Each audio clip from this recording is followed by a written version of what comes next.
আসসালামু আলাইকুম।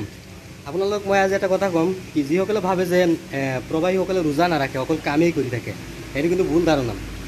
আমি ৰোজাও ৰাখোঁ, কামো কৰোঁ, দুয়োটাই কৰোঁ। কামটো কৰিবই লাগিব পেটৰ ক্ষুধা বিতাৰৰ কাৰণে, আৰু যিটো ৰোজাটোতো আমাৰ কাৰণে ফৰজ হয় ন, আমি ৰোজাও কৰিব লাগিব।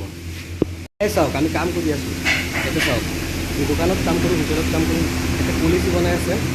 আৰু ইয়াতে চাওক বহুত গৰম আছে, গৰমৰ ভিতৰত চাওক আমি কাম কৰিব লাগে। কিমান গৰম হয় চাওক, টেম্পাৰেচাৰটো ইয়াত 40ৰ ওপৰত হৈ থাকে। আৰু ইয়াতে চাওক আমি ইমান ডাঙৰ ডাঙৰ ডিষ্ট্ৰিক্ট খানা বনাব লাগিব। ইফতাৰীৰ কাৰণে ৰেডি কৰিম, কিয়নো ইয়াতে 12টাৰ পিছত আমি দোকানটো অ'পেন কৰিম।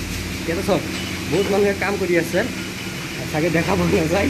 আপোনালোকে অকণমান ভালকৈ চাওক, ইয়াতে বহুত মানুহে কাম কৰি আছে। মই ইয়াতে এই পিঁয়াজবিলাক মানে কাটিব লাগিব। আৰু চাওক বাহিৰৰ যিটো টেম্পাৰেচাৰ হয়, ইমান গৰম বাহিৰত, তথাপিও আমি কিন্তু ৰোজা এৰিব নোৱাৰোঁ। চাওক বাহিৰৰ যিটো টেম্পাৰেচাৰ হয়, বহুত গৰম হয় ইয়াতে চাওক। আৰু ইফালে চাওক এই যে চাউলবিলাক যে হয়, এইবিলাকেৰে আমি বিৰিয়ানী বনাম এই ইমান ডাঙৰ ডেক্সিৰ ভিতৰত। চাওক একেবাৰে মানে 50 কিলো একেবাৰে দিব লাগিব ইয়াতে, যিখিনি বনাব লাগিব। আৰু মুঠতে 200 পৰা 300 কিলো চাউলৰ ৰাইচ বনাব লাগিব। তো আজি আসসালামু আলাইকুম।